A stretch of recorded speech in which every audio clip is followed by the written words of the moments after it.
हम पिछले दिनों से इधर उत्पत्ति से सीख रहे हैं परमेश्वर का पवित्र वचन। हमने 6 अध्याय तक सीखा है। 6ठा अध्याय हमने एतवार को सीखा था, नूह का विषय। तो 6ठे अध्याय में निकाल लीजिए, उसमें से थोड़ा सा हम ध्यान लगाते हुए निकलेंगे आगे। उत्पत्ति 6 अध्याय, इसकी मुख्य घटनाएं अगर हम 6 अध्याय की देखें तो इसमें क्या घटनाएं घटी, इसमें हम देखते हैं कि मतलब मनुष्य क्या हो गया। इस समय जो जिनको परमेश्वर के पुत्र बोला जाता है, ये मतलब सेत के वंश से आ रहा है एक वंश ना, एक ऐसी मतलब पीढ़ी चली आ रही है जो परमेश्वर से प्रेम करने वाले, परमेश्वर पर विश्वास करने वाले, जो बुराई से दूर खराई से चलने वाले, और जिनको परमेश्वर धर्मी ठहराया और जिनको अपना पुत्र का क्या दिया, दर्जा दिया। लेकिन पाप का प्रभाव इतना अधिक बढ़ने के कारण इन्होंने भी अपनी अलगदाई को, पवित्रताई को क्या कर दिया, छोड़ दिया। यानी कि किससे मेल मिलाप कर लिया।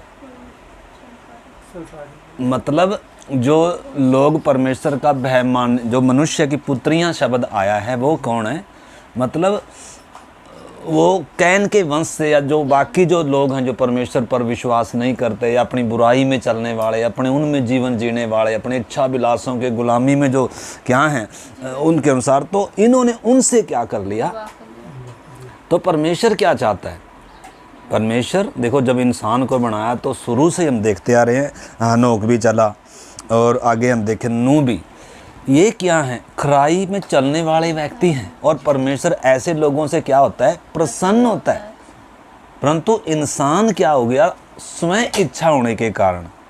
आपको मालूम है परमेश्वर का वचन देखो, सबोपदेशक और 8 अध्याय 11 वचन पढ़िए। सबोपदेशक 8 अध्याय और 11 वचन में क्या लिखा है। 8 अध्याय का 11 वचन, इसमें लिखा है, बुरे काम के दंड की आज्ञा फुर्ती से नहीं दी जाती, इस कारण मनुष्य का मन बुरा काम करने की इच्छा से भरा रहता है। मतलब बुरे काम की जो सजा है ना, ये जो दंड है ना, परमेश्वर उसको क्या नहीं करता, फुर्ती से देता नहीं है।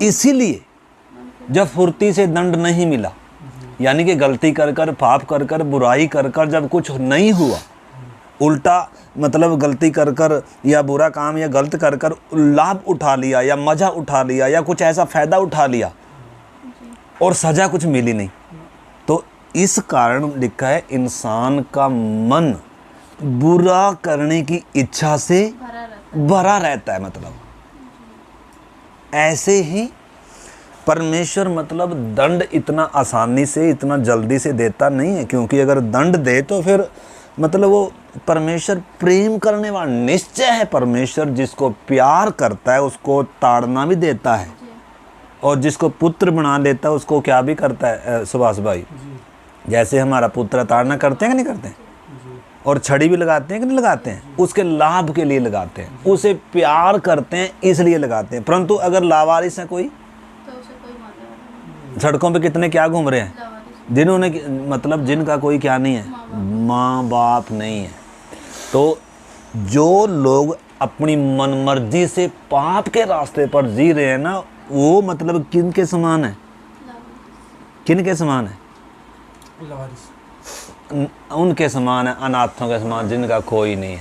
इसलिए दर दर क्या कर रहे हैं, भटक भी रहे हैं और अपनी मर्जी से क्या कर रहे हैं, जो उनको अच्छा लगता है, जिसको चाहेंगे वो उसको परमेश्वर कर कर मानेंगे, ईश्वर कर कर मानेंगे, और मतलब अपनी इच्छा से क्या कर रहे हैं।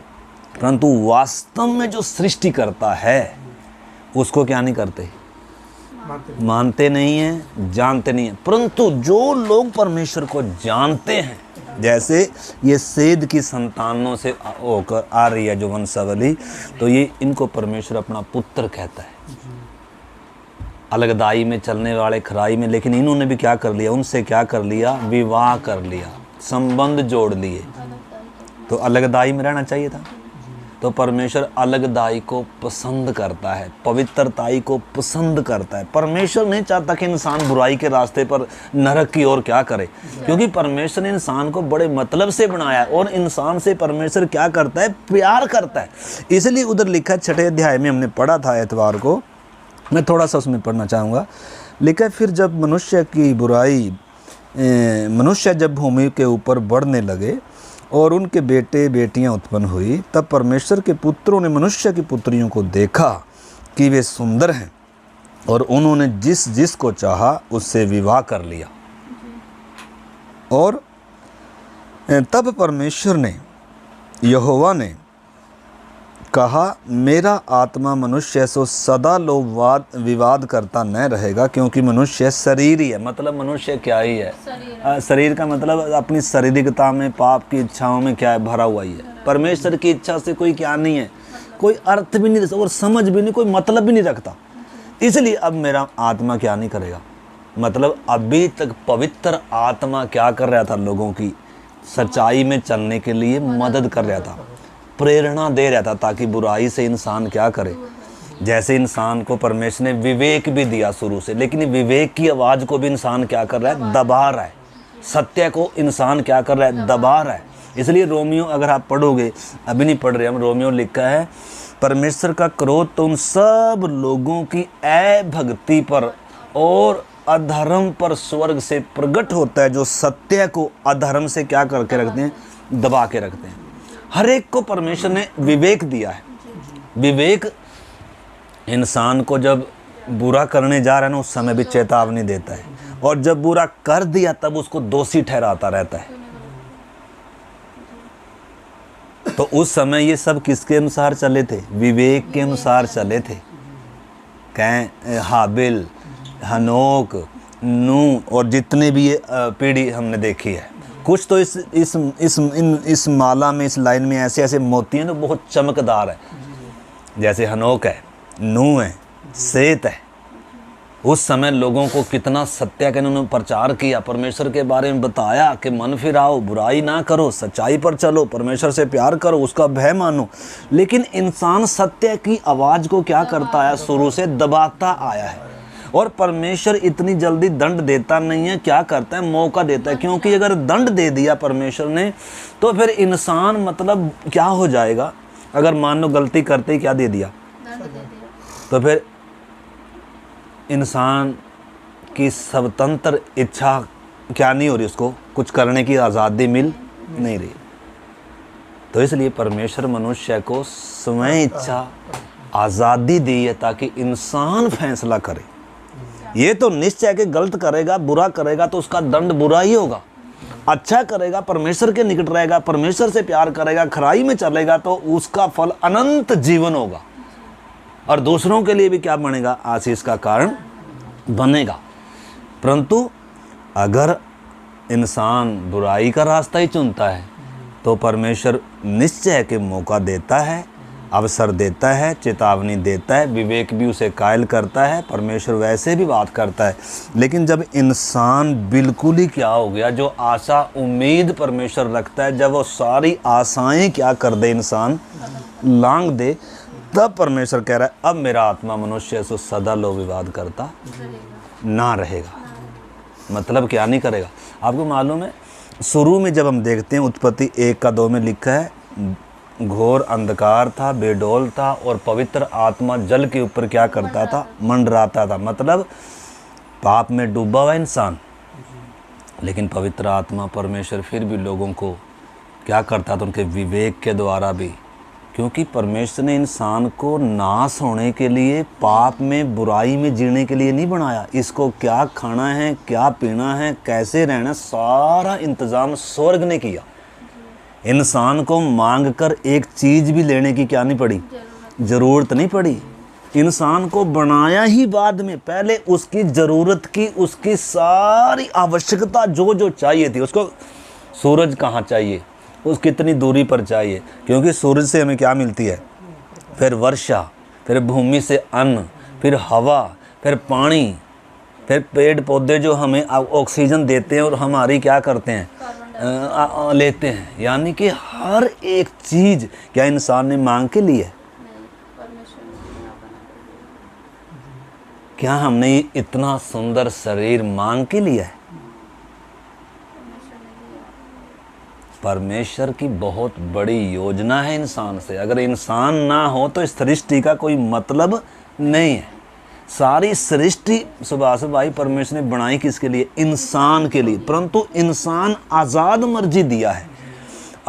इसलिए शुरू में वाटिका में 2 पेड़ परमेश्वर ने लगाए, 2 रास्ते रखे, 2 सिद्धांत रखे, अपनी मर्जी या परमेश्वर की इच्छा। परमेश्वर की इच्छा में रहेगा तो दुख नहीं है, पीड़ा नहीं है, मौत नहीं है, गुलामी नहीं है, डर नहीं है। कैसे जीता था इंसान? आनंद का जीवन था। लेकिन जैसे ही अपनी मनमर्जी पाप का रास्ता चुना, परमेश्वर की इच्छा और आज्ञाओं को जब दरकिनार कर कर बुराई पर चलने का निर्णय लिया है, सोचा तो भला ही था, मैं परमेश्वर के तुल्य हो जाऊंगा। क्योंकि शैतान यही विचार एक व्यक्ति को लेकर आता है, तेरा भला होगा, तेरा फायदा ही होगा। बुराई करते समय अगर इंसान को ये हो ना, निश्चय उसका विवेक उसको क्या करता होगा? रोकता होगा। लेकिन कोई चीज़ है जो इंसान को बुराई की तरफ क्या करती है? खींचती है। परंतु निर्णय किसने करना है? खींचती है क्या? वो खींच कर नहीं ले जाता। शैतान भी सिर्फ इच्छाओं को उकसाता है, वो इंसान की उभारता है। फल तोड़कर किसने खाया? शैतान ने थोड़ा दिया ना, परमेश्वर ने दिया। तोड़ा किसने है? तो फैसला किसका है? वही फैसला क्या कर सकता है? परमेश्वर की भी सुन सकता है, उसकी। देखो किसी चीज की कमी है वाटिका में, क्या परमेश्वर वफादार था? क्या विश्वास योग्य नहीं था परमेश्वर? तो परमेश्वर की आज्ञा माननी चाहिए थी। लेकिन इंसान को परमेश्वर ने आज़ादी से फैसला लेने के लिए क्या दिया? और ऐसा परमेश्वर एहसास होने देता है कि अगर परमेश्वर हर समय इंसान के ऊपर अपना दबाव बनाकर रखेगा तो इंसान फल तोड़कर खाना था? नहीं। तो देखो परमेश्वर हमारी आज़ाद मर्जी को कितना आदर करता है। चाहे हम बुरा रास्ता चुनें, चाहे अच्छा रास्ता चुनें, परमेश्वर हमें आज़ाद मर्जी पर फैसला छोड़ा हुआ है। लेकिन परमेश्वर चाहता है कि हम अच्छाई को चुनें, परमेश्वर को चुनें, बुराई को ना चुनें। क्योंकि बुराई का अंत भी क्या है? बुराई होगा। स्वर्ग है तो क्या भी है? नरक भी है। इस धरती पर भी परमेश्वर के से दूर रहकर निराशाएं हैं, पीड़ाएं हैं, दुख हैं और आशाहीन है इंसान, जी रहे बस जानवरों की तरह। परंतु अगर परमेश्वर की संगति है, निश्चय जब पाप आया, दुख तकलीफ तो आई है, पीड़ा भी बढ़ गई, पसीने की रोटी खाता है, लेकिन फिर भी अगर चाहे तो ये आत्मिक तौर पर उस आनंद में, उस आशा में क्या कर सकता है? परमेश्वर के साथ एक निकट संबंध में क्या कर सकता है? रह सकता है, जी सकता है। हनोक और वो चलते आ रहे हैं। परंतु इधर आकर 6ठा अध्याय जब आया, पाप जब बुराई जब पृथ्वी पर बढ़ने लगी, तो किन के ऊपर भी प्रभाव डाला उसने? लिखा है बुरी संगत अच्छे चरित्र को भी क्या कर देती है? बिगाड़ देती है। तो किन पर प्रभाव पड़ा? जो खराई से चलने वाले थे, वो भी किन में मिल गए? अब परमेश्वर कह रहा है अब मेरा आत्मा मनुष्य से सदा, इसलिए उम्र भी कम कर दी, 120 साल ही मिलेंगे। और आगे हम देखते हैं, जब इनसे बच्चे पैदा हुए तो क्या निचोड़ निकला? दानव पैदा हुए। दानव का मतलब आशीष नहीं है ये, बल्कि एक ऐसी जाति पैदा हुई जो आम इंसान से क्या थी?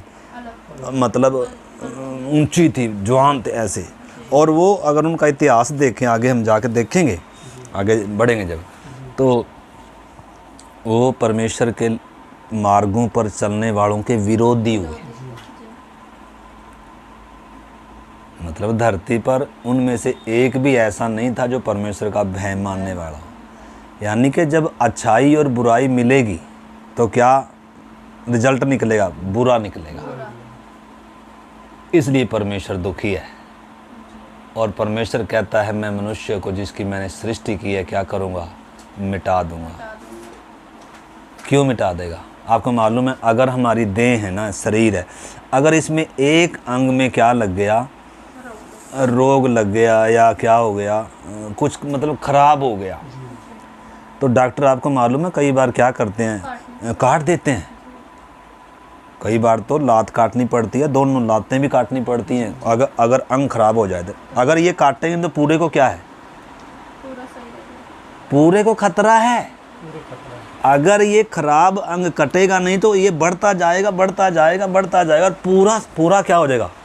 इसीलिए डॉक्टर क्या करता है, इससे पहले कि बीमारी आगे बढ़े क्या करता है, तो परमेश्वर ने वास्तव में क्या किया, ऑपरेशन किया, उस खराब अंग को काटने का क्या किया, फैसला किया। या जो पाप में इंसान इतना भ्रष्ट हो गया कि उसके मन में जो भी कुछ उत्पन्न होता है निरंतर बुरा ही उत्पन्न होता है। परमेश्वर का भय उनके जीवन में नहीं है, खराई से कोई प्यार नहीं है, बुराई की तरफ जब इंसान जा रहा था तो परमेश्वर ने क्या किया, क्या किया, दंड का, न्याय का। क्योंकि परमेश्वर अगर न्याय ना करे तो वो परमेश्वर भी नहीं है। तो परमेश्वर का सिंहासन धार्मिकता का सिंहासन है, न्याय का सिंहासन है। वो कभी भी अन्याय नहीं कर सकता, उसको न्याय करना है। अगर न्यायी परमेश्वर है तो क्या परमेश्वर जगत का न्याय ना करे,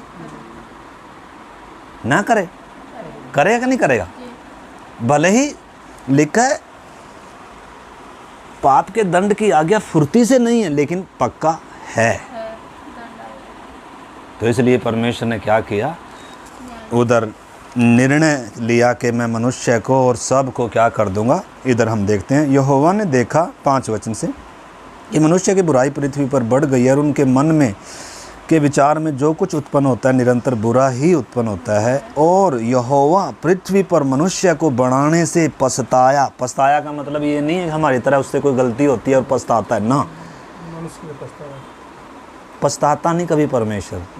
जो इधर शब्द आया ना ये सही नहीं है, मतलब अनुवाद में थोड़ा इसमें क्या हो सकता है फ़र्क, या जिस संदर्भ से ये बात बताई जा रही है, इन परमेश्वर मतलब पछताता कौन है, हम पछताते हैं। और कब पछताते हैं, जब मैंने कोई गलती कर दी। तो परमेश्वर ने कोई गलती करी है, परमेश्वर कभी गलती करता ही नहीं है, परमेश्वर कभी बुरा करता ही नहीं है, परमेश्वर कभी झूठ बोलता ही नहीं है, और परमेश्वर को कभी पछताने की भी ज़रूरत नहीं है।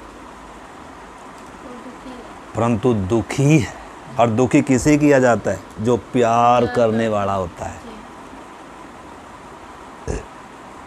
तो प्यार करने वाला, प्रेमी, अनुग्रहकारी, पवित्र परमेश्वर जब उसने इंसान को अपने स्वरूप में, अपनी समानता में बनाया, हाथ से बनाया, सब चीज़ों पर अधिकारी ठहराया, परमेश्वर साथ चलने वाला था, और इंसान ने जब अपना फैसला लिया तो बुराई में जब चला गया, इतना बुराई में गिरता गिरता गिरता गिरता इतनी हद तक गिर गया।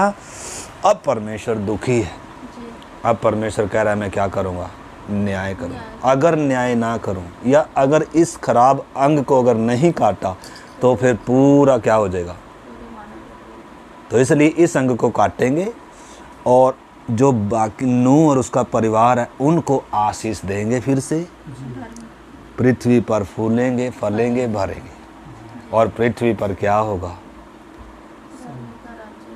मतलब क्या होगा, मतलब परमेश्वर चाहता है पृथ्वी पर क्या ना हो, अन्याय ना हो, बुराई ना हो, पाप ना हो, दुष्टता ना हो। क्योंकि इंसान से परमेश्वर रिश्ता रखता है करीबी का, परंतु पाप इंसान को पवित्र परमेश्वर से क्या करता है, दूर करता है, और इंसान को ही मारता है, इंसान को ही बिगाड़ता है, इंसान को परमेश्वर का शत्रु बनाता है। पिछले दिनों से देखते आ रहे हैं। सुभाष भाई समझ में आया कि नहीं। परंतु जब नूह, परमेश्वर ने देखा कि नूह परमेश्वर की दृष्टि में धर्मी है, खरा है, और परमेश्वर के अनुग्रह की दृष्टि उस पर है। यानी कि परमेश्वर का अनुग्रह किस पर होता है, जो सत्य में चलना चाहता है ना, परमेश्वर का अनुग्रह उसके ऊपर होता है, उसकी मदद करता है सत्य में चलने के लिए। ऐसा ही नूह के साथ हुआ।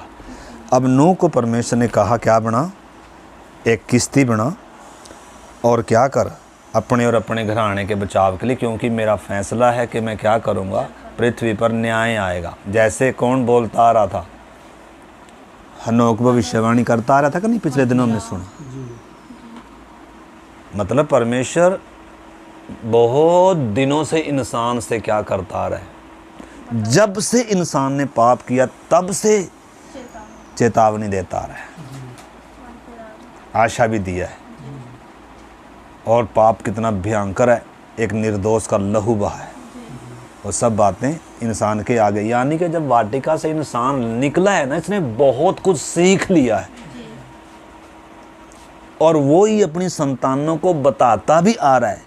लेकिन इसको इतना दुख हो रहा है जब बड़ा पुत्र अपने छोटे भाई को क्या कर रहा है। यानी कि इंसान भी क्या है, दुखी है। इसको भी एहसास है मैंने बहुत गलत फैसला किया है और अब एक निर्दोष बलिदान, पवित्र लहू, हम पापियों के बदले क्या किया जा रहा है, वध किया जा रहा है, लहू बहाया जा रहा है। और तो भी परमेश्वर के साथ वो संबंध नहीं है। मौत राज्य कर रही है, पाप राज्य कर रहा है, बीच में दीवार है, करूबों में तलवार, ज्वाला में तलवार, करूब क्या कर रहे हैं, घूम रहे हैं। जीवन के वृक्ष के पास आ नहीं सकते, वाटिका में फिर से आ नहीं सकते, लेकिन तो भी एक आशा है, स्त्री का वंश आएगा। ठीक है ना। तो वो सारी बातें हमने सीखी हैं। तो इधर हम देखते हैं ब्रदर आगे थोड़ा थोड़ा कर कर, क्योंकि मैं जल्दी जल्दी भी जा सकता हूँ, फिर इसमें जो आप समझ नहीं पाए, इस करके मैं थोड़ा थोड़ा उस हिसाब से आपको बता रहा हूँ। तो आप बाद में पढ़ना 6 अध्याय ब्रदर। इसमें नूह ने क्या किया, परमेश्वर की इच्छा के अनुसार क्या किया, उसका मैं आखिरी वचन पढ़ता हूँ 21 और 22। परमेश्वर की इस आज्ञा के अनुसार नूह ने किया। तो नूह ने क्या, परमेश्वर क्या कहा था, एक जहाज बनाना और उसमें एक ही द्वार रखना। खिड़की भी एक ही। खिड़की क्यों है, ऊपर की ओर खुलती है, ताकि इंसान उस, जब धरती पर न्याय आ रहा है, दंड आ रहा है, उस समय इंसान किधर ही ध्यान करे, परमेश्वर की तरफ ही क्या करे, प्रार्थना करे, ऊपर की तरफ देखे। और द्वार एक का मतलब है, आपको मालूम है, जितने छोटे बड़े जानवर थे या इंसान जो भी कोई थे, एक ही दरवाजे से, एक ही द्वार से उस जहाज में क्या कर रहे हैं, प्रवेश कर रहे हैं। यानी कि ये नहीं है कि इंसान के लिए एक अलग से बना दे और ऊंट के लिए, हाथी के लिए बड़ा सा बना दे। बना सकते थे ऐसे, परंतु एक ही दरवाजा। यीशु मसीह संपूर्ण मानव जाति के लिए एक ही द्वार है। यीशु ने कहा, देखो यूहन्ना अगर 10 अध्याय 9 वचन पढ़ेंगे नहीं, उसमें लिखा है द्वार मैं हूँ। एक ही द्वार है। आकाश के नीचे, पृथ्वी के ऊपर बचने के लिए एक ही द्वार है। और ये जहाज भी किसको दर्शाता है, जिसमें वो उस समय बच गए। जहाज में जितने लोग हैं उनके ऊपर उस न्याय का असर नहीं हो रहा है, वो सुरक्षित हैं। उसी प्रकार यीशु मसीह है वो, यीशु मसीह की छाया है वो किश्ती। आज जो भी मसीह में है, जो भी यीशु में है, वो क्या है, सुरक्षित हैं। उनके ऊपर दंड किया गया नहीं। वो अनंत जीवन पा लिया, अमरता पा लिया। दंड क्या है वास्तव में, अनंत काल की नरक है। धरती पर तो थोड़े समय का जीवन है। इसमें तो क्या है, जब तक देखो शरीर में है, यीशु ने भी कहा शरीर में, संसार में तुम्हें कष्ट ही, क्योंकि पाप के परिणाम है ये। धरती पर वो आदम वाला समय दोबारा तो आएगा नहीं, परंतु तो भी अगर इंसान का उद्धार हो जाए, परमेश्वर से मेल हो जाए, तो भी मतलब एक आनंद का, भले ही समस्या होगी, कष्ट होगा, दुख तकलीफ होगा, लेकिन तो भी इंसान परमेश्वर के आनंद में क्या कर सकते हैं, इस धरती पर आनंद से क्या साथ क्या कर सकता है, अपना जीवन जी सकता है। पाप उसके ऊपर राज्य नहीं करेगा, मौत राज्य नहीं करेगी, और शैतान उसके ऊपर क्या नहीं करेगा, राज्य नहीं करेगा। निश्चय दुख तकलीफ तो जब तक हम धरती पर सुभाष भाई आती हैं, ठीक है ना। परंतु असली दंड क्या है, असली दंड क्या है, परमेश्वर का असली न्याय क्या है, इस शरीर पर नहीं है। ये शरीर तो थोड़े समय के लिए है, इस शरीर में दंड नहीं है, अनंत काल का नरक है, वो है परमेश्वर का दंड। इसीलिए परमेश्वर दंड जल्दी से देता नहीं है, अवसर देता है, मौके देता है, बार बार विवेक जागृत करता है, इंसान को कायल करता है ये ना कर। बार बार प्रभु का वचन आता है उसके पास, स्वप्नों के द्वारा भी परमेश्वर इंसानों से बातें करता है। ये धरती पर जितनी आपदाएं आती हैं और जितनी घटनाएं घटती हैं, इनके द्वारा भी परमेश्वर इंसान से बातें करता है कि एक न्यायी परमेश्वर है। लेकिन इंसान सत्य को क्या करता है, दबाता है और बुराई का रास्ता चुनता है। परंतु परमेश्वर अपने लोगों को क्या कहता है, लिखा है विश्वासी का अविश्वासी के साथ कोई नाता। देखो एक वचन पढ़ो, 2 कुरिन्थियों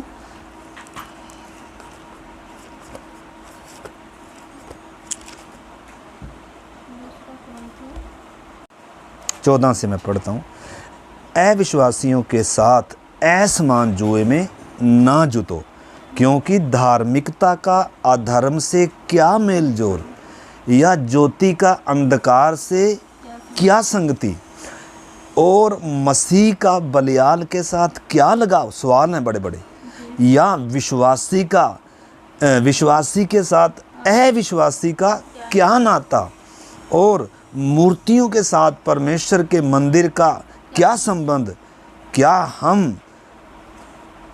हम तो जीवते परमेश्वर के, लिखा है, क्योंकि हम तो जीवते परमेश्वर के मंदिर हैं। जैसा परमेश्वर ने कहा है कि मैं उनमें बसूंगा, उनमें चला फिरा करूंगा, और मैं उनका परमेश्वर होऊंगा और वो मेरे लोग होंगे। इसीलिए प्रभु कहता है, उनके बीच में से निकलो, अलग रहो, अशुद्ध वस्तुओं को ना छुओ, तो मैं तुम्हें क्या करूंगा, ग्रहण करूंगा। यानी कि ज्योति का अंधकार के साथ कोई मेल नहीं है।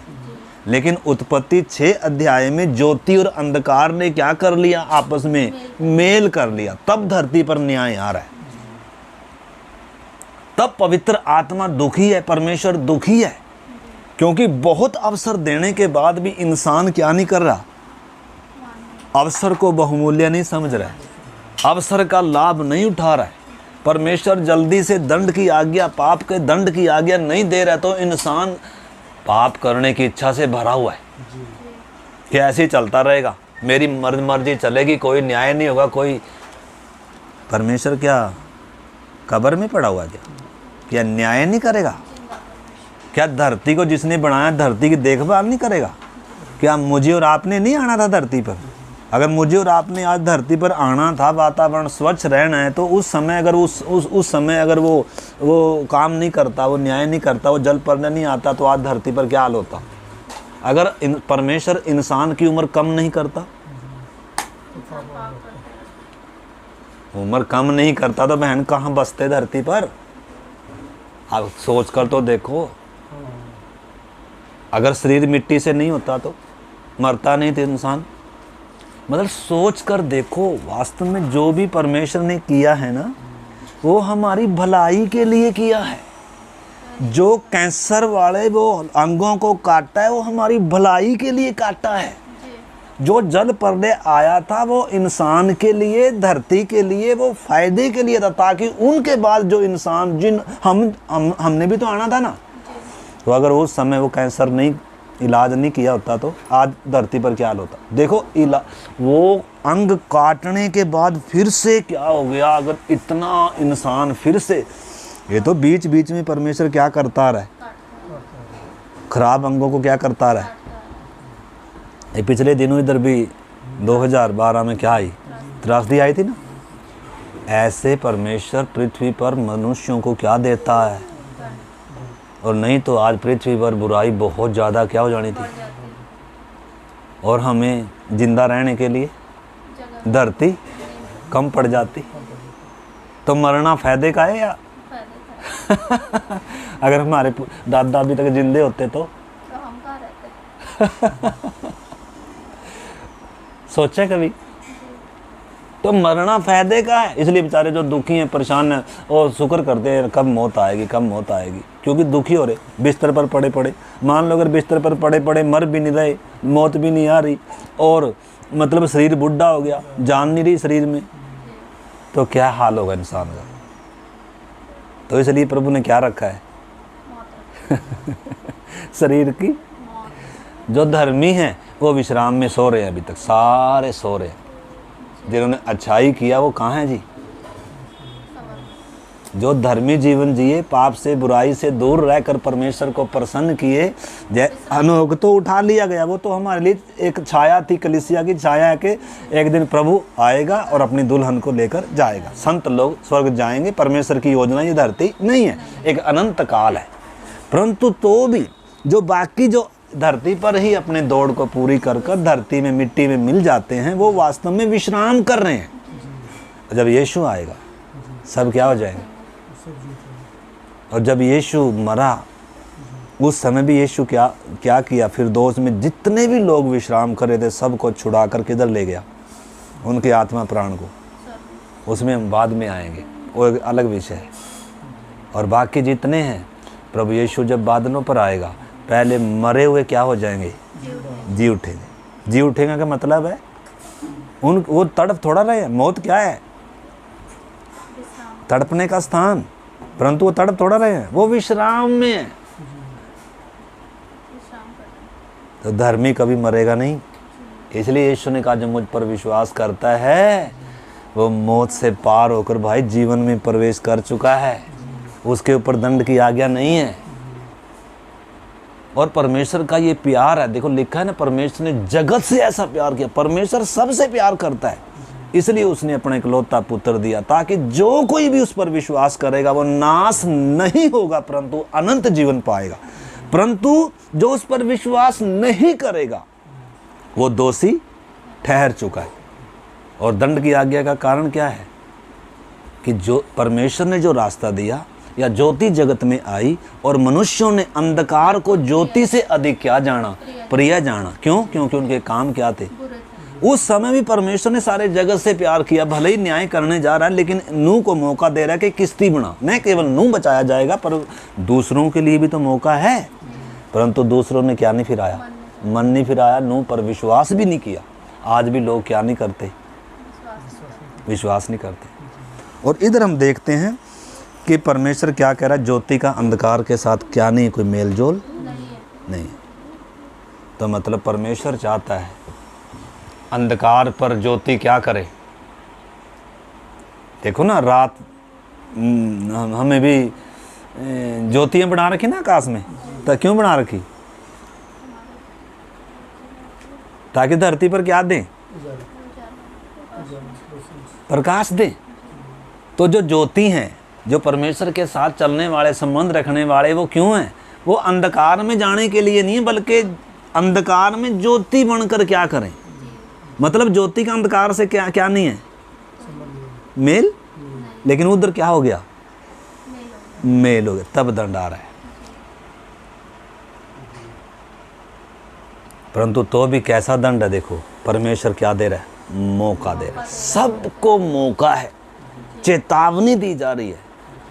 क्यों चेतावनी दी जा रही है? क्योंकि दंड जो आएगा भयानक होगा, अनंत काल तक दूसरा मौका नहीं, इसलिए देर करता है परमेश्वर। और जब देर कर रहा है परमेश्वर, इंसान क्या कर रहा है, अरे कुछ नहीं होता है, ऐसे इधर ही है जो कुछ है। उतना ही इंसान क्या हो रहा है,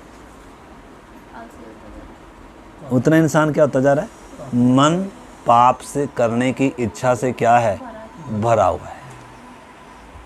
लेकिन अगर उसी समय अगर सजा मिल जाए तो,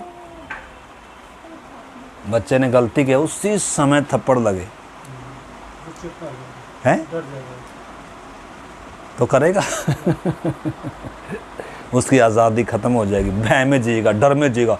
तो परमेश्वर कभी ऐसा करता, लेकिन चेतावनी जरूर देता है, ताड़ना जरूर देता है। अगर माननेगा नहीं तो संबंध खत्म, जा तू अपनी इच्छाओं के लिए जी। अब तो परमेश्वर बुराई करने के लिए इंसान को क्या कर देता है, लिखा जब उन्होंने परमेश्वर को जानना नहीं चाहा। रोमियो में 3 जगह लिखा, जब उन्होंने परमेश्वर को पहचानना नहीं चाहा, जब उन्होंने परमेश्वर को जानना नहीं चाहा, लेकिन जानने पर भी उसके योग्य बढ़ाई और धन्यवाद नहीं किया, तो परमेश्वर ने उन्हें उनके निकम्मे मन पर छोड़ दिया। आपका बेटा थोड़ा बड़ा हो गया, अगर मानेगा नहीं तो मानेगा नहीं तो क्या करेंगे? मार देंगे क्या? छोड़ देंगे, जा भी बेटा, क्या करूँगा, दुखी हूँ मैं। लेकिन मन तो क्या है? ऐसे ही परमेश्वर का मन क्या था? तो उधर 6 अध्याय में जब हम देखते हैं, किस्ती बना दी गई। चिढ़ जब सारे लोग क्या कर रहे थे? पाप में जीवन व्यतीत कर रहे थे। उधर नूह और उसका परिवार क्या कर रहा था जी? विश्वास कर रहे हैं कि न्याय आएगा। परमेश्वर झूठ नहीं बोलता, परमेश्वर सत्य है। परमेश्वर जो भी कहा है वो पूरा होगा। भले ही परिस्थितियाँ अभी क्या हैं, अभी आज तक बादल नहीं आया था, आज तक बारिश नहीं हुई थी, लेकिन तो भी क्या कर रहे हैं? क्या हम विश्वास करते हैं? हैं जी? सुभाष, क्या कुछ सामने दिखेगा तभी विश्वास करेंगे? तब यीशु सामने दिखेगा, भी आकर हमारे यहाँ खड़ा हो जाएगा, बोलेगा देख बेटा इधर उंगली डाल, तब विश्वास करेंगे। एक यीशु का चेला था, वो कह रहा था, उसको जब बताया गया यीशु मुर्दों में से जी उठा, अरे उसने विश्वास नहीं किया। कह रहा मैं तो तब तक विश्वास नहीं करूँगा जब तक अपनी आंखों से नहीं देख लूँ और उसके उन छेदों में क्या, क्योंकि यीशु मसीह का पूरा खून उचड़ गया और पूरा उसकी पीठ क्या करी, मतलब कोई अनहोना था कि यीशु जी उठे। यीशु का जी उठना अनहोना था, और 3 दिन में तो वैसे भी शरीर सड़ जाता है। उसका जी उठना ये मूर्खता की बात है, कैसे जी उठेगा? लेकिन ये क्या है? सच्चाई है। इतनी जल्दी ये सच्चाई किसी को क्या नहीं होती है? हजम। ऐसे किसको हजम नहीं हो रही थी?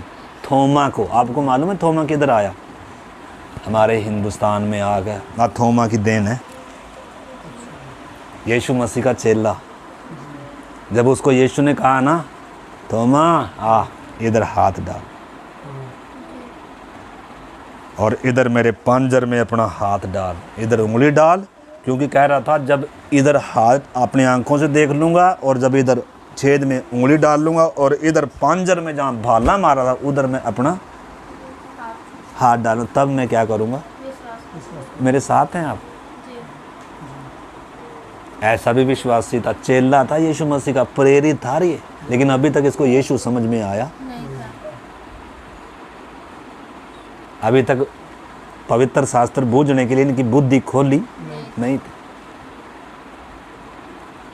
लेकिन जब यीशु ने क्या किया, उसके ऊपर कहा था, वो फूट फूट कर रो रहा है, हे मेरे प्रभु, हे मेरे परमेश्वर कर कर। और वो चेला क्या हुआ?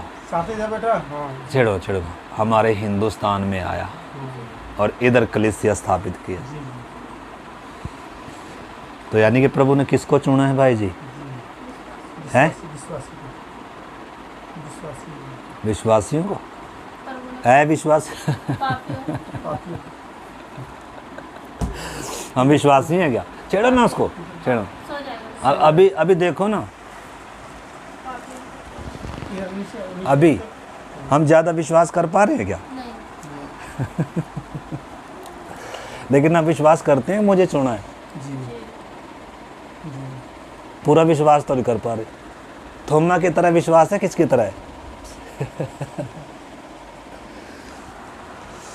तो 7वें अध्याय में फिर आप बाद में पढ़ना ब्रदर क्या हुआ। उत्पत्ति 7 अध्याय में जोड़ा जोड़ा कर कर सारे जानवर आ रहे हैं, लेकिन कौन नहीं आ रहा? कौन नहीं आ रहा भाई साहब जी? लोग नहीं आ रहे, मजाक उड़ा रहे हैं नूह का। नूह प्रचार कर रहा है, सुसमाचार बता रहा है, तो लोग अपने विवेक की आवाज को दबा रहे हैं। और यीशु जो सुसमाचार बता रहा है, उद्धार का, न्याय का, बचने का, चेतावनी दे रहा है, उसको भी अनदेखा करेगा, कुछ नहीं होगा। लेकिन कुछ नहीं होगा क्या? परमेश्वर सदा रुका रहेगा क्या? एक दिन ऐसा हुआ, रुका तब तक था जब तक क्या बन रहा था? किस्ती बन रही थी। आज भी तब तक रुका हुआ जब तक कलीसिया क्या हो रही है जी? बन रही है। इस समय धरती पर एक बहुत बड़ा प्रोजेक्ट चल रहा है भाई साहब। क्या चल रहा है? क्या है वो? सुभाष भाई, इस आकाश के नीचे पूरे ब्रह्मांड में इस समय काम चल रहा है। और कौन कर रहा है उस काम को? पवित्र आत्मा और प्रभु यीशु मसीह। और वो कौन सा काम है? वो कलीसिया बना रहा है। प्रभु ने कहा मैं अपनी कलीसिया बनाऊंगा, अधोलोक के फाटक उसके ऊपर क्या नहीं होंगे? प्रबल, यानी कि मृत्यु उनके ऊपर क्या नहीं होगी? जैसे बाढ़ किसके ऊपर प्रबल नहीं हुई? बाढ़ किसके ऊपर प्रबल नहीं हुई? किश्ती के ऊपर। यीशु ने कहा जिसका चट्टान पर बुनियाद है मकान की, वो कभी क्या नहीं होगा? गिरेगा नहीं, नाश। तो चट्टान कौन है? यीशु मसीह है, परमेश्वर का वचन है। तो जो भी प्रभु पर विश्वास करेगा वो कभी नाश नहीं होगा। मेरे प्यारे भाई बहनों, ये हमने अच्छे से क्या करना है, तो 7 अध्याय में देख लेना, बाद में पढ़ना। आप सारे दुनिया जब नहीं आ रही है, परमेश्वर के उस नूह की किश्ती में कौन आ रहे हैं जी? बड़े बड़े जानवर जोड़ा जोड़ा कर आ रहे हैं। आज भी भाई सुभाष, आज भी धरती पर जो जानवरों जैसा क्रूर स्वभाव रखते हैं, मारने काटने वाले, बेश्यामी करने वाले, पापी, बुरे, शराबी, सब बदल जिनके जीवन में प्रभु काम कर रहा है, बदल बदल कर किधर आ रहे हैं? यीशु मसीह में आ रहे हैं। परमेश्वर धर्मियों को बुलाने के लिए नहीं आया, यीशु मसीह पापियों का उद्धार करने और उनको बुलाने आया। तो जैसे उस समय खूंखार जानवरों का स्वभाव बदल रहा है और वो जोड़ा जोड़ा चलकर किधर आ रहे हैं। और आपको मालूम है किश्ती में कितने तक पानी रहा? 40 दिन 40 रातों लगातार वर्षा होती रही, लेकिन 1 साल से ज़्यादा किश्ती में रहे ये लोग। और किश्ती में माहौल कैसा होगा? हैं? भय का? भय तो बाहर है, बाहर हाहाकार मचा हुआ है, न्याय गिर रहा है, लेकिन किश्ती में सब सुरक्षित हैं। और आपस में क्या नहीं कर रहे, किसी के साथ लड़ थोड़ा रहे हैं। यानी कि जो परमेश्वर की, जो यानी कि मसीह में है ना,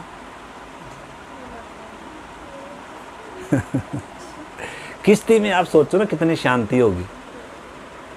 स्वभाव बदल गए ना उनके। उससे पहले 6 अध्याय उत्पत्ति में पढ़ो, लिखा है सब जानवरों ने भी क्या कर लिया? अपने बिगड़ गए, अपना चाल चलन सब ने बिगाड़ लिया। इसलिए परमेश्वर कह रहा है क्या पशु, क्या पक्षी, क्या रेंगने वाले जंतु, सबको पृथ्वी पर से मैं क्या कर दूंगा? मिटा दूंगा। यानी कि इंसान का पाप कितना खतरनाक है, पूरी धरती पर उसका असर आ रहा है। पूरी धरती चिल्ला रही है आज। इसलिए परमेश्वर ने कहा था ना, भूमि तेरे कारण क्या है? श्रापित है। तो नूह की किश्ती में आराम से क्या है? आज जो मसीह में है ना भाई साहब, दुनिया में चाहे कितनी आपदाएं आ रही हों, कितनी विपत्तियां आ रही हों, लेकिन वो क्या है? उनको वो निश्चिंत है, वो बचाए गए हैं। तो आप किश्ती में हैं या नहीं अभी तक? सुभाष भाई किश्ती से बाहर है अभी? हैं? बाहर है अभी? बाहर है अभी?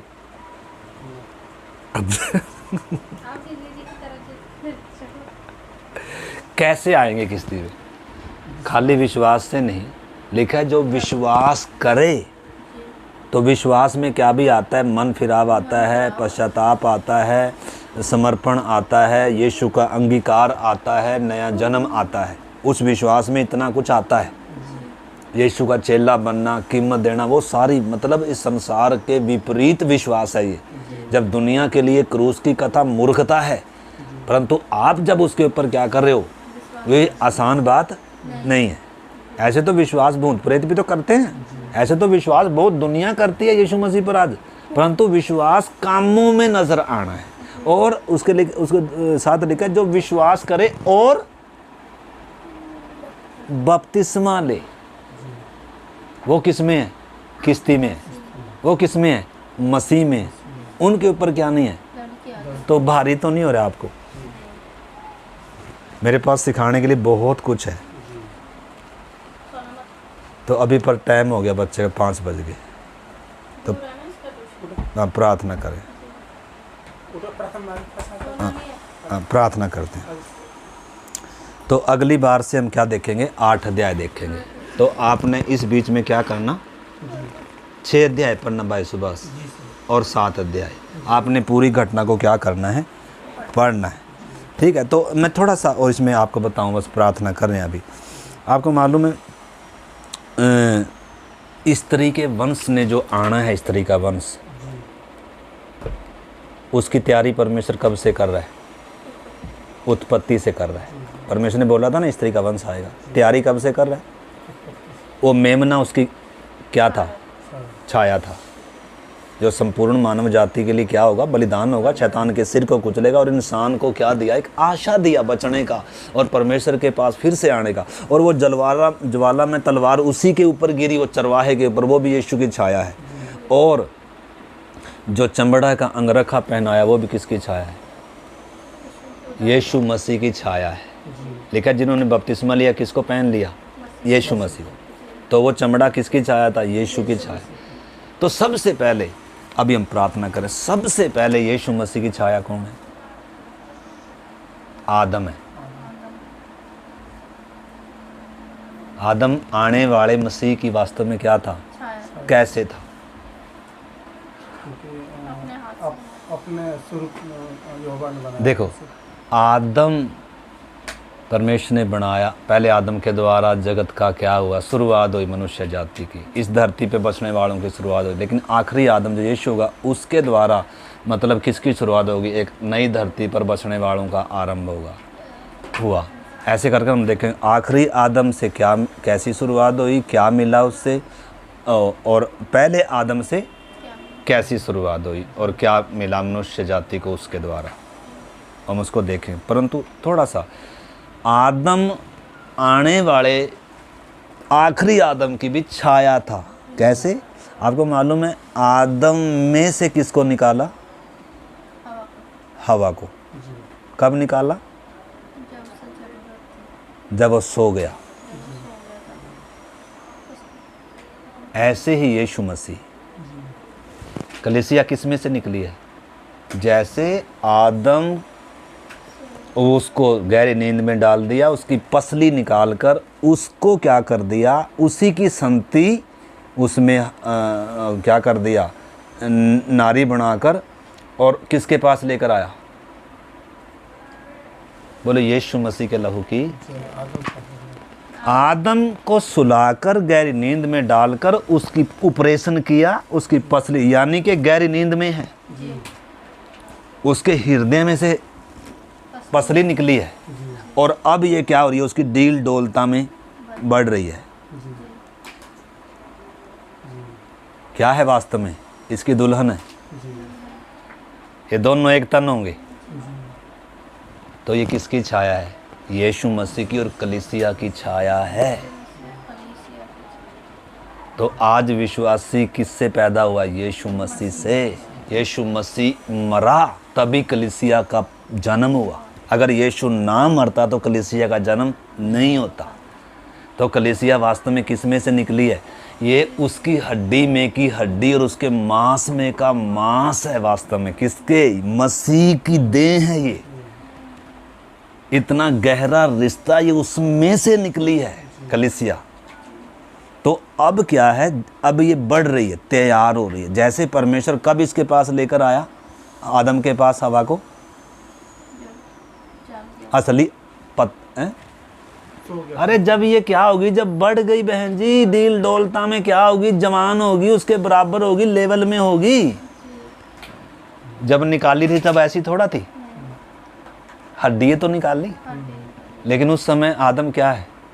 गहरी नींद में। ऐसी प्रकार यीशु मसीह मरा और तब कलीसिया का निर्माण हुआ। और जो कलीसिया का निर्माण हुआ है उसका हड्डी में की हड्डी है, उसकी देह है।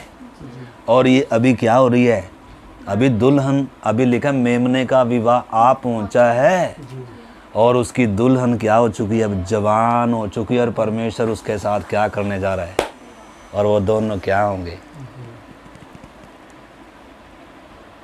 तो सबसे पहली आदम ही क्या है, यीशु मसीह की छाया है। आदम की पत्नी हवा कलीसिया की छाया है, और उसके बाद कलीसिया की छाया, और यीशु मसीह की छाया कौन है स्त्री के वंश की, वो मेमना है। और उसके बाद चमड़े का अंगरखा जो पहनाया वो भी यीशु मसीह की छाया। और उसके बाद जो हाबिल बलिदान लेकर आया और बाकी जो भी बलिदान उस समय चढ़ते थे वो सब किसकी छाया थे, यीशु मसीह की छाया थे। और उसके बाद हम फिर देखेंगे, प्रार्थना करें। प्यारे प्रभु, इस पवित्र वचन के लिए हम आपको धन्यवाद करते हैं प्रभु। इस भेद को, इस आत्मिक बातों को, तेरी इच्छा को, इस महान उद्धार को प्रभु हम प्रत्येक को पहचानने के लिए हमारी मदद कर। भाई सुभाष को, सिस्टर रीना को, बेटे को प्रभु, और एक जीवन को आपके हाथ में सौंपते हैं प्रभु। इस वचन को समझने के लिए कृपा दे, मदद करें प्रभु। बुद्धि खुल जाए, समझ खुल जाए प्रभु, अज्ञानता हट जाए प्रभु। पवित्र आत्मा आप एक एक को सिखाएं प्रभु। इन दिनों सचमुच में इन बातों को जो हमने सुनी है प्रभु, ये मन से उतरने ना पाएं, बल्कि और इन बातों पर मन लगाएं, ताकि अपने सृजनहार को, अपने सृजनहार की सिद्ध और भली इच्छा को, और अपने उद्धार को प्रभु, अपनी बुलाहट को, अपने चुने जाने को पहचानने के लिए एक एक जीवन पर प्रभु आप दया करें प्रभु। आपके हाथ में सौंपते हैं पिता। धन्यवाद, आपने हमारी प्रार्थनाओं को सुना पिता। यीशु मसीह के नाम से प्रार्थना को मांगते हैं, आमीन।